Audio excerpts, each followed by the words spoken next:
오늘 마태복음 18장 21절로 35절 말씀을 통해서 남을 용서해야 나도 용서받습니다. 제목으로 하나님 말씀 증거하겠습니다. 살아서 누린 천국, 죽어서 영원히 사는 천국, 마태복음 강의 102번째 시간입니다. 오늘 말씀은 용서에 대한 말씀입니다. 이 용서는 하나님이 모든 성도들에게 주신 명령이고 또 사랑의 권면이고 또 축복의 약속이 됩니다. 이 용서라고 하는 것이 왜 이렇게 사랑의 권면이고 축복의 약속이냐 하면은 용서를 통해서만 우리에게 얻게 되는 그 놀라운 복이 그 안에 있기 때문에 그렇습니다. 용서하지 않으면 그 놀라운 복, 우리가 이 땅을 살면서 반드시 얻어야 되는데 그 복을 받을 수가 없기 때문에 이 용서하라고 하는 주님의 말씀은 우리를 향하여 사랑하시기 때문에 주시는 권면이고 또 우리를 향한 축복의 약속이 됩니다. 자, 그렇다면 성경 전체를 통해서 용서를 통하여만 얻게 되는 다른 것이 아니라 오직 용서해야만, 그러니까 다른 과정들이 다 있겠지만 거기에 용서가 빠지면 전혀 그것이 이루어지지 않는, 용서가 반드시 있어야 얻어지는 5개가 있습니다. 그 첫 번째는 내가 용서를 해야만 나도 나의 죄를 용서를 받게 됩니다. 오늘 35절 같이 한번 읽어볼까요? 마태복음 18장 35절 같이 한 목소리 시작. 너희가 각각 마음으로부터 형제를 용서하지 아니하면 나의 하늘 아버지께서도 너희에게 이같이 하시리라. 내가 용서하지 않으면, 내가 주변에 있는 사람들이 나에게 죄를 진 것, 나에게 잘못한 거에 대해서 내가 용서하지 않으면 내 하늘 아버지께서도 나의 죄에 대해서 용서하지 않으신다라는 것입니다. 그래서 반드시 용서해야만 받을 수 있는 것, 그것은 나의 용서함, 나의 사함을 받을 수 있는 것은 용서해야 받을 수 있습니다. 이것은 성경 곳곳에 나와 있는 내용들입니다. 우리가 잘 아는 주님이 가르쳐준 기도, 주기도문이라고 말하죠. 그 주기도문에서도 이렇게 말씀합니다. 우리가 우리에게 죄 지은 자를 사하여 준 것 같이 우리의 죄를 사하여 주시옵고, 우리가 우리에게 누군가 죄를 지었으면 그것을 사하여 준 것처럼 하나님 나의 죄도 사하여 주옵소서라고 말합니다. 그러니 내가 누군가의 죄를 용서해 주지 않으면 하나님도 나의 죄를 용서해 주지 않는다라는 것입니다. 이 용서의 복음에 대한 말씀을 요한 웨슬레 목사님이 하고 있을 때에 한 장군이 그 요한 웨슬레 목사님께 와서 나는 나에게 총뿌리를 겨누고 있는 나의 적군에 대해서는 용서가 안 됩니다, 이렇게 말을 했다고 합니다. 그랬더니 이 요한 웨슬레 목사님이 좋습니다. 그러면 이제부터 당신은 단 한 번도 죄를 짓지 마십시오. 만약에 당신이 죄를 지으면 그 죄는 용서함을 받지 못해서 당신은 그 죄로 말미암아 용서함이 없어서 지옥 가게 됩니다 라고 말을 했다고 합니다. 우리가 누군가를 용서하지 못하면 우리도 용서받지 못합니다. 성경이 우리에게 이와 같이 말합니다. 야고보서 2장 13절 우리 같이 한번 한 목소리 읽어볼까요? 시작. 긍휼을 행하지 아니하는 자에게는 긍휼 없는 심판이 있으리라.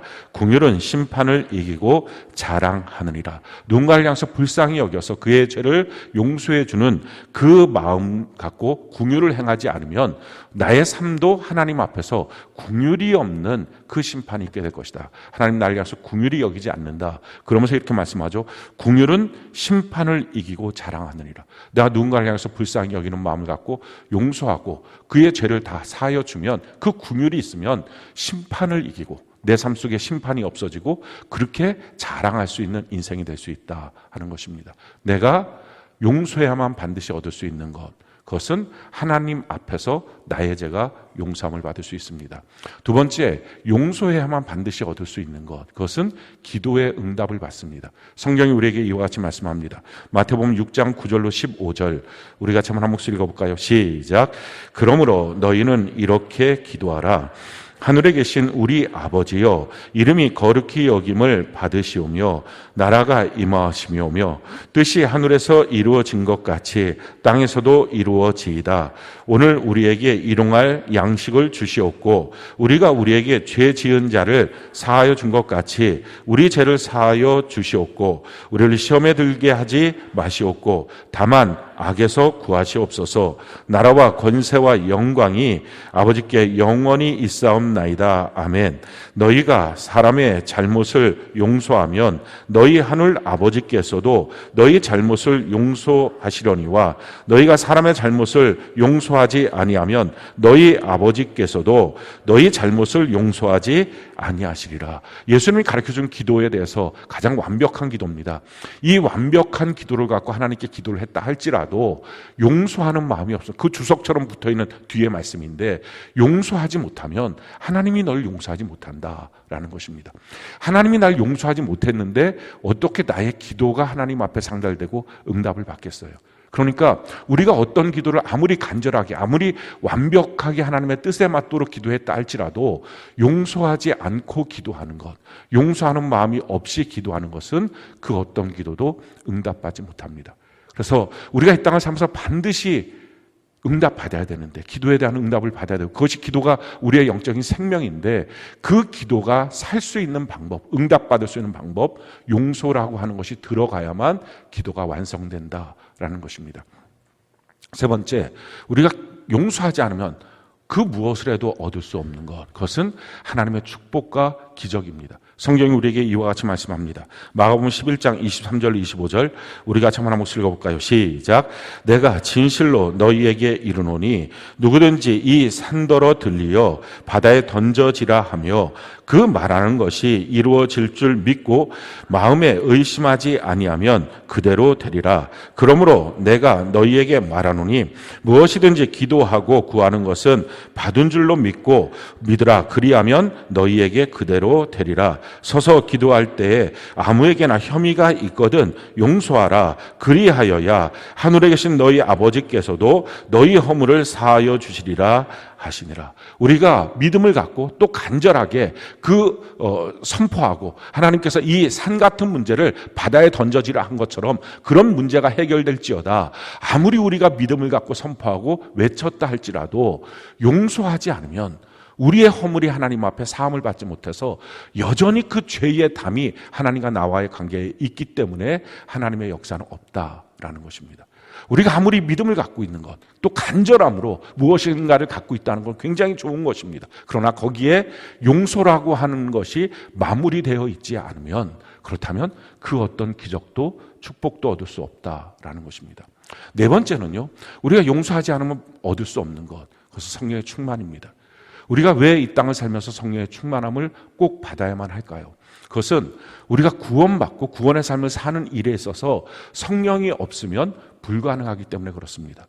우리가 구원받는 것, 거듭나는 것, 물과 성령으로 거듭나죠. 그러니까 성령이 없으면 거듭날 수가 없는 거예요. 성령으로 말미암아 예수님 나의 주인이시다, 이것이 마음으로 믿어지고 입술로 고백이 되게 되어서 그래서 거듭나는 것입니다. 거듭나고 난 다음에 그 다음부터 우리가 성화하는 삶을 삽니다. 이것도 전체 구원의 여정입니다.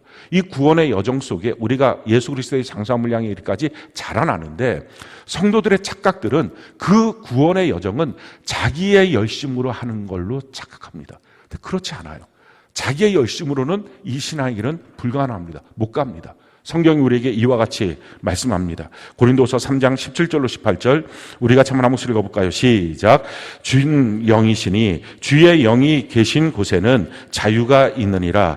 우리가 다 수건을 벗은 얼굴로 거울을 보는 것 같이 주의 영광을 보매 그와 같은 형상으로 변화하여 영광에서 영광에 이르니 곧 주의 영으로 말미암음이니라. 주님의 영광의 얼굴을 보면서 우리가 영광에서 영광으로 변화되는 성숙, 그런 그리스도 안에서 예수 그리스도의 모습처럼 장성한 분량에 자라나는 것, 이것은 주의 영으로만 가능하다라는 것입니다. 우리가 하는 게 아니에요. 우리의 열심이 아닌 거예요. 신앙생활에 성령이 소멸하면 나타나는 현상, 하나님의 말씀을 봤을 때 이걸 다 내가 해야 된다라고 하는 부담감입니다. 그래서 혹시 여러분들이 설교를 듣거나 성경을 읽었을 때 짐을 지는 것 같은 느낌이 자꾸 들 때, 이걸 내가 또 해야 돼. 나 이거 못하는데 이걸 또 해야 돼. 주일날 교회를 갔다 오면 좀 마음이 편안해지고 내 짐이 좀 풀어지는 게 아니라 자꾸 짐을 더 지는 것 같다라고 하는 마음이 든다면 그건 다 성령 없이 신앙생활을 하는 거예요. 성령 없는 신앙생활은 이렇습니다. 그러니까 하나님의 말씀 볼 때마다 이게 다 무거운 짐이에요. 이걸 내가 어떻게 해? 그러다 보니까 결국 어떻게 됩니까? 성경 중에서 내가 할 수 있는 몇 가지만 합니다. 그리고 내가 못하는 건 아예 귀를 닫고 듣지도 않습니다. 모태 신앙들 같은 경우 어렸을 때서부터 신앙생활을 해왔으니까, 부모 앞에 습관적으로 해왔으니까 주일 성수 이건 너무 쉽습니다. 11조 이것도 훈련을 받았으면 이거 하는 것도 쉽습니다. 그런데 나머지는 못하는 거예요. 그러니까 못하다 보니까 결국은 들을 생각도 안 합니다. 그리고 자기 신앙이 별 문제가 없다고 생각합니다. 근데 그렇지 않잖아요. 그리스도의 장사한 분량에 이르지 못하면 하나님의 나라에 들어갈 수 없습니다. 그건 신앙이 아니에요. 그건 종교 생활이에요. 그러니까 많은 사람들의 착각들은 우리 부모님은요, 우리 친척은요, 내가 아는 사람은요 그렇게 잘하지 못했거든요. 그 사람이 중요한 게 아니라 성경에 주님이 뭐라고 말씀하셨느냐, 이게 핵심입니다. 자라나지 못하면 다 누구라 할지라도 천국에 들어갈 수 없습니다. 그러니까 중요한 것은 자라나야 되는데 자라나지 못하는 이유가 뭡니까? 그 말씀은 내가 감당이 안 돼. 그 말씀은 내가 할 수가 없어. 이 말씀은 내가 이룰 수가 없어. 이런 마음들이 있기 때문에 그렇습니다. 다 내가 하려고 하기 때문에 그렇습니다. 그러니까 이 말씀을 보면 하라 하지 말라 이런 식으로밖에 자기가 안 들립니다. 이게 다 성령 없는 신앙생활입니다. 우리가 성령, 성경, 교회 세 가지를 붙들고 신앙생활을 한다고 합니다. 성경이 없으면 내가 무엇을 해야 되는지 전혀 모르죠. 교회가 없으면 그것이 실제화되지 않습니다. 그런데 중요한 것은 성령이 없으면 성경을 아무리 보고 행해도 율법주의, 바리새인밖에 되지 못합니다. 하지도 못하고 해도 바리새인밖에 못 됩니다. 그럼 성령이 충만하면 그 말씀을 봤을 때 어떤 눈으로 바뀌어집니까? 그게 다 약속으로 바뀌어집니다. 그게 너무 놀라운 거예요. 예를 들어서 십계명의 계명을 한번 봅시다. 이 십계명의 계명, 내가 이걸 다 할 수도 있는 거야. 또 어떤 사람은 이걸 내가 어떻게 지켜? 이 중에 내가 이런 부분 못 지켜 힘들어. 라고 생각하는 부분들이 있을 거예요. 십계명 1계명을 우리가 한번 예를 들면 나 외에 다른 신을 내 앞에 두지 말라. 이 말씀이 쉬운 것처럼 보이지만 사실은 우리 삶 속에 우리 안에 들어있는 모든 욕심들, 내가 하나님을 깜빡깜빡 잊어버릴 수 있는 어떤 것들, 그게 다 하나님 앞에 세우는 나의 우상입니다. 그것이 어떤 때는 자녀가 되고 또 배우자가 되고 또 돈이 되고 직장이 되고 사업장이 되고 그렇게 순간적으로 하나님을 잊어버려. 또 어떤 경우에는 하나님과 그것을 두 개를 놓고 있다가 갈등하고 있다가 그것을 선택하는 것, 갈등하는 것 자체가 이미 하나님 앞에 다른 것을 세워놓은 우상입니다. 대부분은 다 못 지킵니다. 근데 왜 그걸 자기가 스스로 지키고 있다고 생각할까요? 자기 나름대로 나 불상 앞에서 절하지 않았어. 뭐 이런 식으로 몇 가지 할 수 있는 것들만 남겨놨기 때문에 그렇습니다. 근데 실질적으로 그 말씀 앞에 서면 그게 안 되거든요. 그러니까 자기가 해야 된다고 생각하면 십계명 1계명부터 지키기가 어렵습니다. 근데 이게 성령으로 말미암아 충만해지면요, 이렇게 바뀌어지는 거예요. 이 말씀이 하나님이 내 안에 결국은 이루게 하실 말씀이구나. 약속으로 보입니다. 그러니까 완전히 달라지는 거예요. 실질적으로 우리가 거듭나는 것, 우리 노력으로 거듭났나요? 예수님 나의 주인이십니다. 이게 내 노력으로 믿어진 사람이 있나요? 다 하나님이 하신 거예요. 그러니까 결국은 거듭나는 것도 하나님이 하셨구나. 구원도 하나님이 주신 거구나. 마찬가지로 그 구원의 삶도 하나님이 하시는 거구나. 하나님의 말씀을 봤을 때 이거 내게 하나님이 이루시겠다는 약속이구나. 그럼 이 약속 앞에서 어떻게 해야 됩니까? 우리가 구원 어떻게 받았죠? 하나님이 내 마음을 감동하실 때 내가 주님 믿습니다. 감동대로 고백하죠. 내가 그걸 거절하지 않은 거예요. 감동대로 주님 앞에 나오고 교회를 나오고 감동대로 이렇게 손과 발이 움직여지고 입술로 시인하고 감동대로. 그러니까 주님이 주신 감동대로 행했던 것뿐이에요. 내가 노력으로 한 게 아닙니다. 동일해요. 성령께서 이 약속을 내 안에 이루어 주시겠구나 하면 그 다음부터 어떻게 합니까? 주님이 내 안에 일하시도록 나는 주님 앞에 자꾸 내 자신을 내어놓는 것입니다. 내가 하는 게 아니라 그럼 주님이 하십니다. 그리고 마침내 완전케 하시는 것입니다. 이렇게 된다는 것으로 하나님의 말씀이 다 보입니다. 이게 약속이구나. 내 모습이 이런 모습이 되겠구나. 감격이 되는 거예요. 그러니까 하나님의 말씀에 모든 말씀을 볼 때 흥분하고 기뻐하고 지금 이 모습이 아니라 할지라도 결국 이루실 주님 앞에서 너무 자유롭게 되고 나한테 주시는 하나님의 이 지분이, 이 축복이 이렇게 놀랍구나. 이게 보여지는 것입니다. 그게 없는 게 성령이 없는 거예요. 성령이 없는 신앙생활, 그건 내가 해야 된다고 보이니까 내가 또 이것도 해야 돼? 내가 또 저것도 해야 돼? 이게 너무 힘든 거죠. 근데 성령이 계시면 이걸 나를 이렇게 이루실 거야?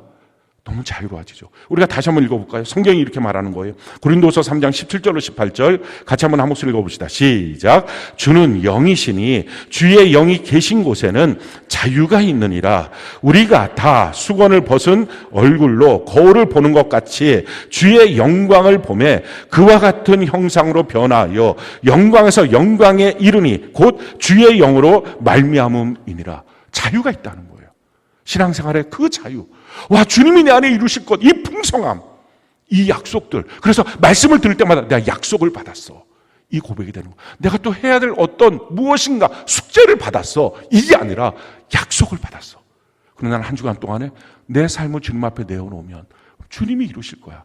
그럼 마침내 어느 날, 난 모르지만 그날 주님이 완성시키실 거야. 이게 성령의 충만함이에요. 그 성령 없이 신앙생활은 불가능해요. 자기의 노력으로 성경 말씀 무엇을 이루겠어요? 하나도 이룰 것이 없어요. 아니, 이룰 수가 없어요. 이룰 마음조차 안 되고요. 그러다 보니까 자기가 하고 있는 한두 가지가 자기 신앙생활 별탈 없다고 생각하지만 하나님의 시각에서 봤을 때는 형편없이 아무것도 안 하는 종교인일 뿐이에요. 바뀌어지는 거예요. 오직 성령으로만 바뀌어집니다. 자, 그런데요, 그 성령의 충만함, 용서가 없으면 성령의 충만함이 없어요. 왜 내가 주님 앞에 기도해서 성령의 충만함을 받았는데 왜 이게 소멸했을까? 왜 어느 순간부터인가 그 약속이라고, 그 풍성이라고, 그 약속 때문에 감격했던 내가 왜 신앙생활이 짐진 것처럼 힘들고, 주일날 교회 가는 것도, 하나님의 말씀을 듣는 것도 왜 이렇게 뭔가 책망 드는 것처럼 힘들고, 왜 괴로울까? 왜 성령이 이렇게 쉽게 소멸했을까? 용서가 없어서 그래요. 용서해야만 성령 하나님은 내 안에 충만하시고, 용서해야만 그 충만함이 유지됩니다. 성경이 우리에게 이와 같이 말씀하죠. 요한복음 20장 22절로 23절 우리 같이 한번 목소리 읽어볼까요? 시작. 이 말씀을 하시고 그를 향하사 숨을 내쉬며 이르시되 성령을 받으라. 너희가 누구의 죄든지 사하면 사하여질 것이요 누구의 죄든지 그대로 두면 그대로 있으리라 하시니라. 너희가 성령의 충만함을 받으라. 누구의 죄든지 사하면 사해지고 그대로 두면 그대로 있을 거다. 죄가 번복으로 있는 곳에 어떻게 성령의 충만함이 있겠어요? 그 죄를 사하는 것, 용서하는 것, 이걸 통해서 성령의 충만함이 있고요. 성령의 감동과 감화가 있어야만 신앙생활이 하는 게 아니라 된다라는 것을 아는 거예요. 신앙생활은 누구도 못해요. 단 한 명도 신앙생활을 할 수 있는 사람은 없어요. 신앙생활은 되는 거예요. 무엇으로? 성령의 충만으로. 근데 그 성령의 충만함은 어떻게 얻어요? 하나님 앞에 간절하게 구하고 자꾸 두드림으로 구해야 됩니다. 그리고 내 안에 용서하는 마음, 그게 성령의 충만함을 줍니다. 용서가 없으면 성령의 충만함은 없어요. 거칠어진 마음, 오늘 그게 제거돼야 됩니다. 마지막 5번째, 성령의 충만함 가운데 우리가 용서가 있어야 되는데, 용서가 없으면 나머지가 다 있어도 되지 않는 것, 그것은 영광스러운 삶이에요. 빛나는 인생. 그건 용서가 있어야만 받습니다. 성경이 우리에게 이렇게 말합니다. 잠언 19장 11절 우리 같이 한번 목소리 읽어볼까요? 시작. 노하기를 더디하는 것이 사람의 슬기요 허물을 용서하는 것이 자기의 영광이니라. 허물을 용서해야 그게 자기의 영광이 되는 거예요. 내가 용서하지 않으면 자기의 영광이 없다는 것입니다. 이 영광이라는 것은 빛나는 인생이에요. 돈을 많이 벌어서 빛나는 인생이 아니에요. 지위가 높아진다고 빛나는 인생 아니에요. 도리어 얼굴이 까매지고 고민하고 힘들어하는 사람들이 얼마나 많은지 몰라요. 누군가를 용서해 줄 때 빛나는 인생이 됩니다. 자, 그런데 왜 용서해 줄 때 빛나는 인생 될 수 있느냐? 사람은 스스로 빛날 수가 없도록 창조됐어요. 사람은 누군가 옆에서 자기를 빛나게 해줘야 빛납니다. 그리고 나도 누군가를 빛나게 해줘야만 빛날 수 있어요. 자기 혼자 빛날 수 있는 사람, 하나님은 그렇게 사람을 창조하지 않았어요. 성경이 우리에게 이렇게 말합니다. 잠언 27장 17절 우리 같이 한번 목소리 읽어볼까요? 시작. 철이 철을 날카롭게 하는 것 같이 사람이 그의 친구의 얼굴을 빛나게 하느니라. 그 친구가 빛나게 해주는 거예요. 주변이 빛나게 해주는 거예요. 나도 내 주변을 빛나게 해주는 것입니다. 자, 그런데요, 사람마다 허물이 없는 사람이 어디 있어요? 죄가 없는 사람이 어디 있어요? 실수, 연약함, 부족함 없는 사람이 어디 있어요? 그러니까 그게 다 있다고요. 있는데 있기 때문에 그 사람을 더 이상 안 봐요. 오늘날 이 시대는요, 사람을 소중히 여기지 않아요. 다들 헤어질 결심을 합니다. 뭔가 자기한테 마음에 안 들고 자기 마음에 좋지 않고 상처가 되면 안 보고 말지 뭐. 이 결심은 먼저예요. 그걸 품고서 용서하고 함께 해야지. 그것보다는 안 보고 말지. 교회도 뭔가 자기한테 좀 안 맞아요. 그럼 안 다니고 말지 뭐. 다른 데 가지 뭐. 심지어 가정도 이혼하고 말지 뭐. 헤어질 결심들을 하는 거예요. 왜? 사람들 소중히 여기지 않아요. 왜 소중히 여기지 않습니까? 자기가 너무 소중하니까. 자기한테 조금이라도 뭔가 힘들어지고 이거 견디지 못해요. 그러니까 자기가 너무 중요하기 때문에 자기가 조금이라도 힘들어지고 상처받는 거, 누군가 자기한테 뭐라고 하는 거, 이걸 견디지 못하는 거예요. 그래서 자기를 중심으로 사는데 디모데후서 3장 1절 2절에 이렇게 말합니다. 마지막 때가 되면 다 자기 중심인데 그게 그들의 고통이다. 자기가 왜 고통스러운지 모르는 거예요. 자기는 그만큼 자기만을 위하고 살아가는데도 불구하고 왜 이렇게 힘들지? 왜 이렇게 고통이지? 자기를 사랑해서 그래요. 주변 사람들을 사랑하고 주변 사람들을 용서하고 품어줘야만 그 주변 사람들이 나를 빛나게 해주고 나도 그 주변 사람들을 빛나게 해줘야 빛나는 인생이 되는데 용서가 없으니까 용서 에너지를 쓰지 않기 때문에 결국은 다 빛나는 인생이 없는 거예요. 그러니까 사람들이 자기를 사랑하고 디모데 3장 2절에 보니까 돈을 사랑하고 결국 그것이 자기 인생의 고통스러운 삶밖에 되지 않는 것입니다. 5가지를 주님이 말씀하고 있어요. 용서해야만 나도 용서받는다. 용서해야만 나의 그 어떠한 기도도 응답받을 수 있다. 용서해야만 하나님의 손이 움직여서 기적과 축복이 있다. 용서해야만 성령의 충만함이 있어서 하나님 안에서 신앙생활을 할 수 있다. 용서해야만 빛나는 인생을 살 수 있다 라고 주님 말씀하세요. 그러니까 이것이 얼마나 놀라운 축복의 약속이고 날 사랑하기 때문에 주시는 사랑의 권면입니까? 오늘 말씀의 시작은 이렇게 하고 있어요. 베드로가 예수님께 몇 번 용서해야 됩니까? 이걸 물어보는 것으로 시작합니다. 우리 21절 22절 같이 한 목소리 한번 읽어볼까요? 시작. 그때 베드로가 나와 이르되 주여 형제가 내게 죄를 범하면 몇 번이나 용서하여 주리까? 7번까지 하리까? 예수께서 이르시되 내게 이르노니 7번뿐 아니라 7번을 70번까지라도 할지니라. 지금 베드로가 와서 예수님께 묻습니다. 몇 번 용서해야 됩니까? 7번까지 하면 됩니까? 라고 말합니다. 그 당시에 랍비들은 3번까지 하면 된다라고 말했어요. 그런데 베드로는 굉장히 인심을 쓴 거예요. 주님 앞에 칭찬받을 7번까지 하면 됩니까? 그랬더니 예수님의 답변이 7번씩 70번. 그러니까 무제한으로 하라라는 것입니다. 이거 뭐 기함을 터뜨릴 말이죠. 근데 이걸 내용을 보면서 우리가 깨닫는 한 가지가 있어요. 우리한테는 용서의 능력이 없구나. 이걸 깨달아요. 용서의 코드 자체가 없어요. 여러분 이런 거 혹시 물어보셨어요? 저 밥을 앞으로 몇 번 더 먹어야 돼요? 살면서 이런 거 물어보신 적 있어요? 저 잠을 몇 번 더 자야 돼요? 아니 이런 거 아니고 예를 들어서 내가 몇 번 더 앞으로 사랑해야 돼요? 몇 번 더 무엇인가를 좋아해야 돼요? 이런 거 혹시 물어보셨어요? 한 명도 안 물어봐요. 왜? 이거는 우리 안에 저절로 하나님이 주신 능력이에요. 그 코드가 있어요. 근데 지금 용서에 대해서는 사람들이 다 어떻게 해요? 몇 번 용서해야 돼요? 안 되는 거예요. 우리가 없는 거예요. 없으니까 몇 번 해야 돼요? 억지로라도 하라고 하니까 해야만 될 것 같으니까 몇 번 해야 돼요? 라고 물어보는 것입니다. 근데 사람은요 3번은 고사하고 1번도 못해요. 여러분 진짜 1번이라도 용서해 보셨나요? 용서 안 해요. 왜냐하면 제가 용서했다고 말은 해도 그 비슷한 상황만 오면 자라보고 놀란 가슴 소뚜껑 보고 놀란다고 그때 그 기분 감정이 생생해요. 용서가 안 돼요. 어느 누구도 용서를 못하고 있어요. 그래서 지금 주님이 하시는 말씀이 뭐예요? 이렇게 말씀하시는 거죠. 35절 우리 같이 한번 한 목소리 읽어볼까요? 같이 한 목소리 시작. 너희가 각각 마음으로부터 형제를 용서하지 아니면 입술이 아니라 나 용서했어. 그 입술이 아니라 진짜 마음에서부터 그 용서가 되어 있는지 그리고 무제한으로 하는 것. 그러니까 우리는 용서할 수가 없는 사람이구나. 또 용서라는 코드 자체가 없구나.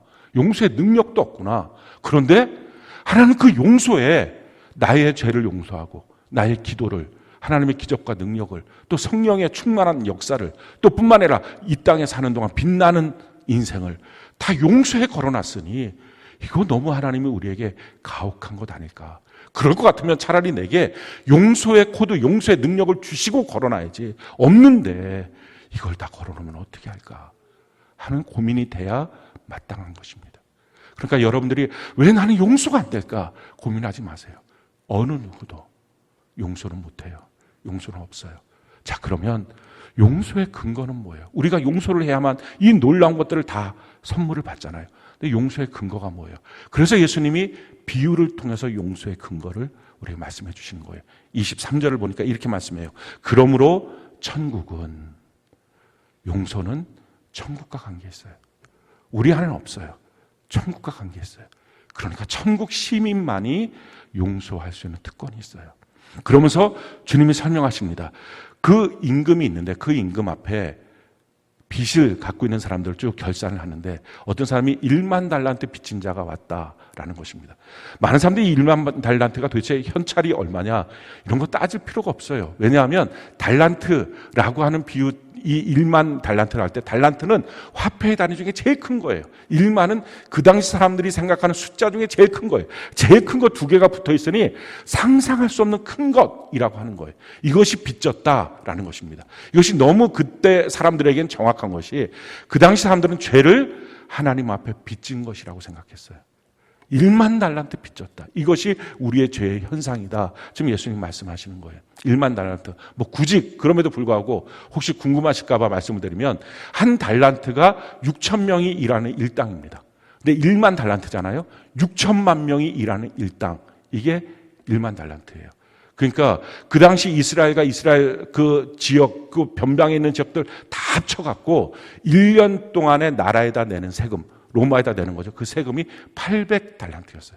그러니까 얼마나 큰 돈, 도저히 갚을 수 없는 돈입니다. 근데 그 돈을 탕감받았다라는 거예요.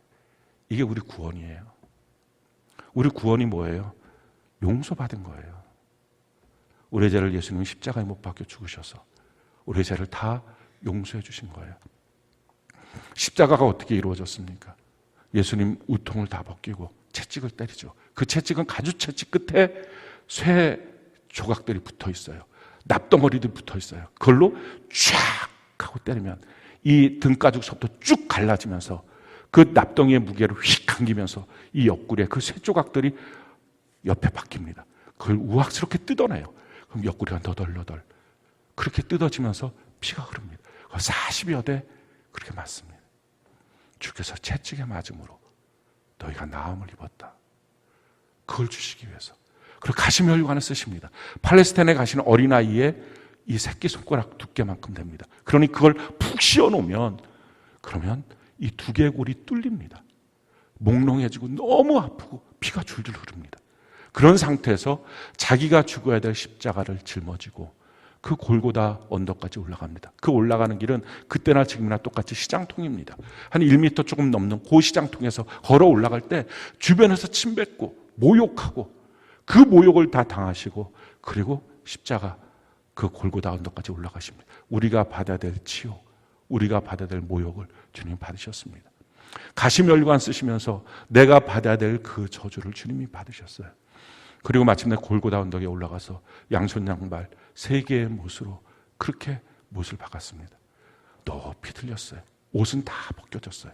33살의 청년이 그렇게 해서 십자가에 매달려 있습니다.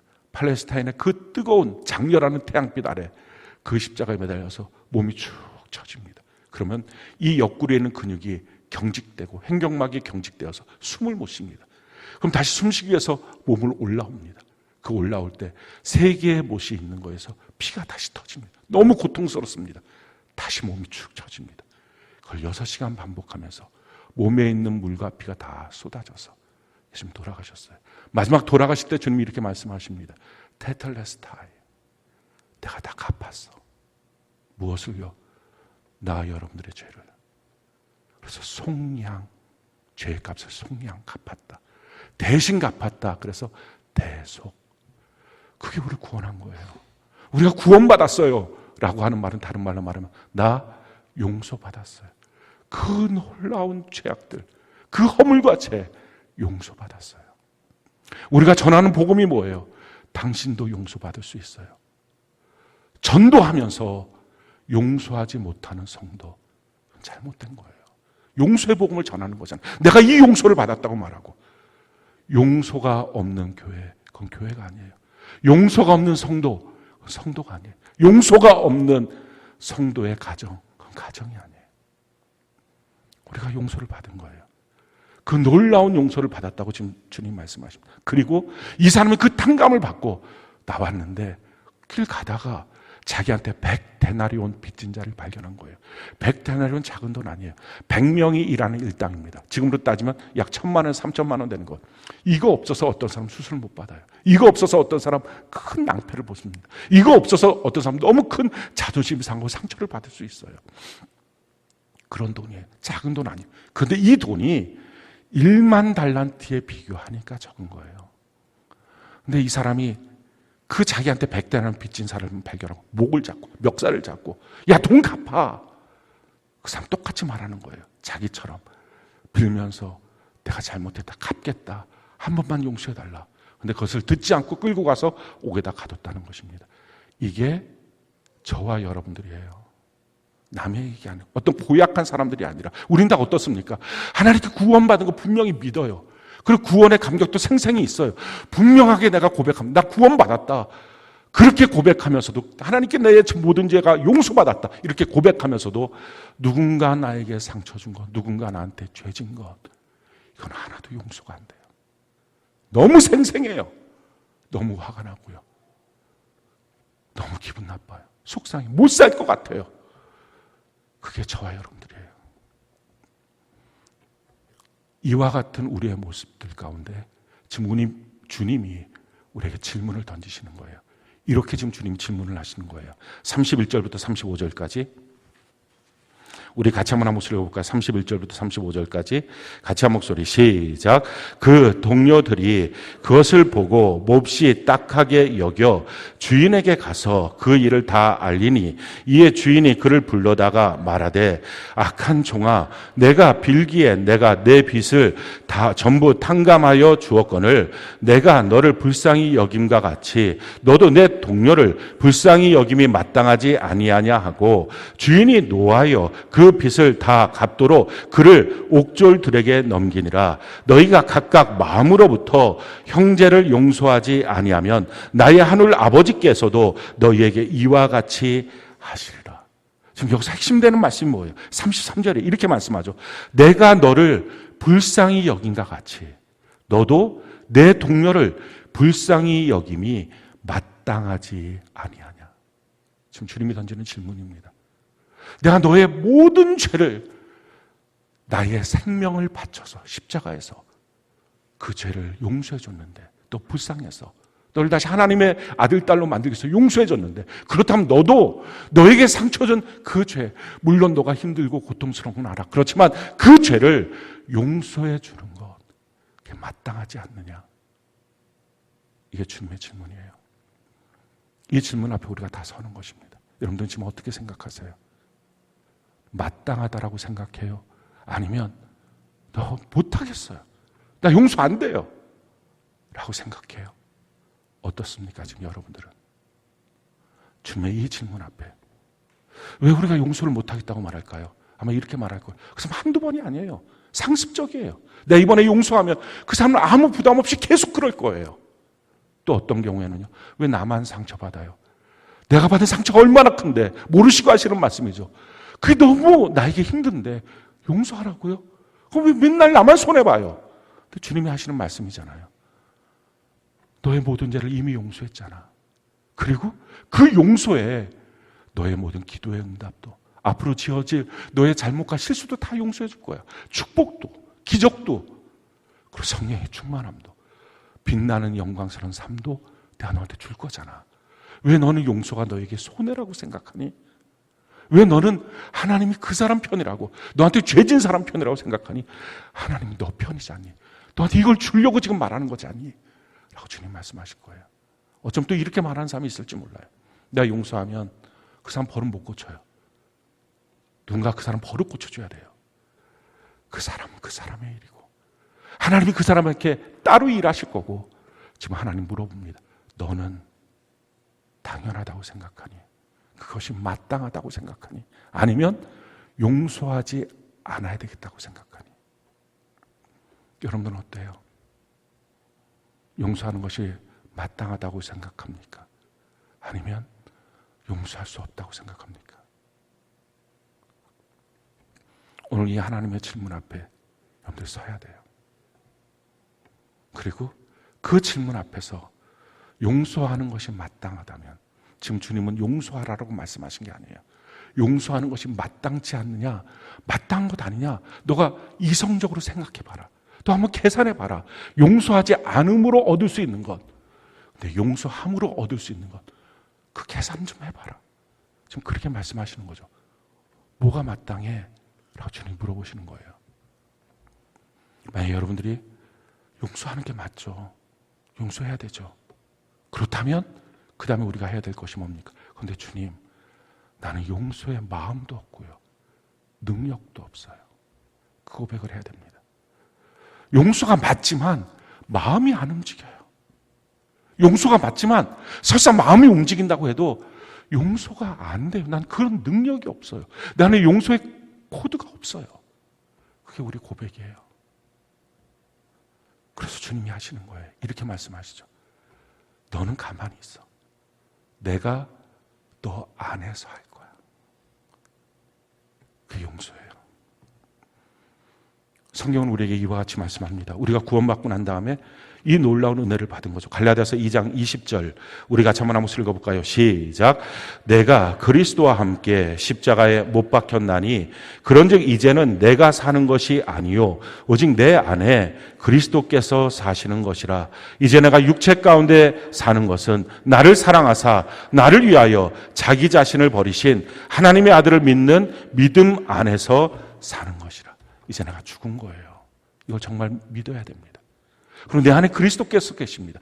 내 안에 계신 그리스도께서 용서하실 거예요. 그때 우리가 방해하지 말아야 돼요. 주님 앞에 나를 그냥 내어놓는 거예요.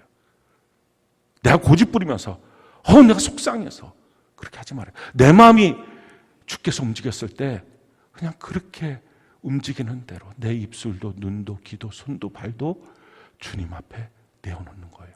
우리가 거듭날 때 그렇게 내어놓던 것처럼, 우리가 거듭날 때 성령의 감동대로 예수님 나의 주인이에요, 내 주님을 믿습니다, 마음으로 믿고 입술로 시인했던 것처럼 동일하게 주님이 내 안에서 일하시거든요. 그렇게 하시는 거예요. 우리가 하는 게 아니에요. 우리는 그 코드도 없고 그 능력도 없어요. 대신에 동의되느냐, 머릿속으로 계산됐니? 뭐가 더 마땅한 거야? 라는 주님 앞에 용서해야죠. 용서가 맞습니다. 그 다음부터 뭘 해야 돼요? 내가 주님이 내 안에서 용서하실 때 방해하지 않을게요. 고집 부리지 않을게요. 나 딱 서 있지 않을게요. 그 고집 부리는 것 때문에 구원을 못 받은 거예요. 세상 사람들이. 그 고집 부리는 것 때문에 성화가 안 되는 거예요. 그 고집 부리는 것 때문에 기도의 응답도 축복도 기적도 성령의 충만도 영광스러운 빛나는 인생도 안 되는 거예요. 그냥 내놓는 거예요. 어떤 한 자매가 있었다고 합니다. 그 자매가 부모님이 돌아가신 거예요. 일찍 돌아가셨어요. 그러고 난 다음에 이모네 집에서 살게 된 거죠. 근데 이 자매의 마음속에 부모가 왜 이렇게 일찍 돌아가셨을까? 나 부모의 사랑을 좀 받고 싶은데 하는 마음이 있는데 그게 없으니까 이게 다 모든 것이 다 울퉁불퉁 상처투성이가 된 거예요. 사춘기가 되니까 이 상처가 해결이 안 되는 거예요. 막 그냥 어떻게 할지 몰라요. 그래서 그 상처가 폭발하는 게 이모였어요. 이모가 엄마를 너무 닮았으니까. 그러니까 이모가 하는 말들이 이모 딸도 아닌데 나한테 왜 그렇게 해? 왜 이렇게 간섭해? 뭐든지 다 사사건건 이모를 향해서 화내고 분노하고. 근데 이모도 자기 언니가 죽은 그 상처는 그대로 있잖아요. 그리고 지금 자기 자녀도 있는데 이 아이를 키우는 것도 얼마나 큰 짐이에요. 그러다 보니까 이게 서로 힘겨우니까 날마다 싸우고 날마다 부딪히고 그렇게 갈등이 된 거예요. 근데 다행인 것은 이 자매가 교회를 다닌 거예요. 예수님을 믿은 거예요. 근데 기도하고 주님 앞에 내가 이렇게 또 이모한테 화내면 안 되지. 이모가 수고하는 걸 알지. 또 이렇게 하면 안 되지. 근데 집에 가서 얼굴만 보면 또 싸우는 거예요. 그게 안 되는 거예요. 그 마음이 해결이 안 되는 거예요. 왜? 우리 안에는 용서의 능력이 없거든요. 그 코드도 없어요. 그러니까 여전히 육신의 반응은 화나는 것밖에 없는 거예요. 그 상처밖에 없는 거예요. 또 싸우고 또 싸우고. 그러다가 어느 날 그 말씀이 자기의 마음속에 레마의 말씀이 됐어요. 내가 그리스도와 함께 십자가에 못 박혔나니 그런지 이제 내가 사는 것이 아니고 내 안에 그리스도께서 사신다. 그렇습니다. 주님, 난 죽었습니다. 내 안에 예수님이 계십니다. 이 말씀이 레마의 말씀이 돼서 그 말씀을 붙들고 집으로 간 거예요. 근데 집 앞에 딱 섰는데 온몸이 얼어붙는 거예요. 또 이모 만나면 난 여전히 화낼 건데, 그 말씀을 아무리 은혜를 받았어도 난 똑같은데, 우리 육체는 똑같아요. 육체가 바뀌진 않아요. 그래서 그 자매가 이렇게 한 거예요. 주님, 내가 지금 이모 만나면 또 똑같이 화내요. 또 똑같이 신경질 내요. 그러니까 내가 아니라 내 안에 주님 계시죠. 난 죽었잖아요. 주님 계시죠. 주님이 이모를 만나주세요. 주님이 이모를 봐주시고요. 주님이 이모한테 말해주세요. 이 짧은 기도를 하고 문을 열고 들어갔어요. 근데 이모가 있는 거예요. 그 순간에 이모를 보는데 이모가 너무 불쌍히 보이더래요. 이모도 상처 많지. 느닷없이 언니가 죽은 상처, 작은 상처 아니지. 내가 와서 여기서 크는 것, 자기 아들, 딸들도 있는데 쉽지 않지. 이모가 너무 불쌍하더래요. 안쓰럽더래요. 그래서 자기도 모르면서 그 이모한테 푹 안겨서 이렇게 말했대요. 이모, 미안해. 눈물이 주르륵 나오는데. 근데 나중에 돌이켜보니까 자기가 한 게 아니더라는 거예요. 자기 안에 주님이 보시고 자기 안에 주님이 말하더라는 거예요. 근데 그때 이모가 그를 끌어안고 내가 더 미안해. 물론 그날로 화해가 완전히 되고 딱 바뀌어진 삶은 아니었다는 거예요. 또 어느 때 싸우고 어느 때 투덕거리고, 그렇지만 해결의 방법을 그가 안 거예요. 주님이 하시면 된다. 사랑하는 성도 여러분, 여러분들이 하면 못해요. 주님이 하시면 돼요. 우리 주님은 우리를 통해서 그분이 우리 안에 살아계신 것, 그의 사랑과 용서가 뭔지, 그리고 내가 받은 그 놀라운 은혜와 구원이 뭔지를 이 땅에 보여주기 원해요. 우리 모두가 이 용서의 복음을 붙잡고 이번 한 주간 용서하며 살아가는 은혜가 넘치기를 예수님 이름으로 축원합니다.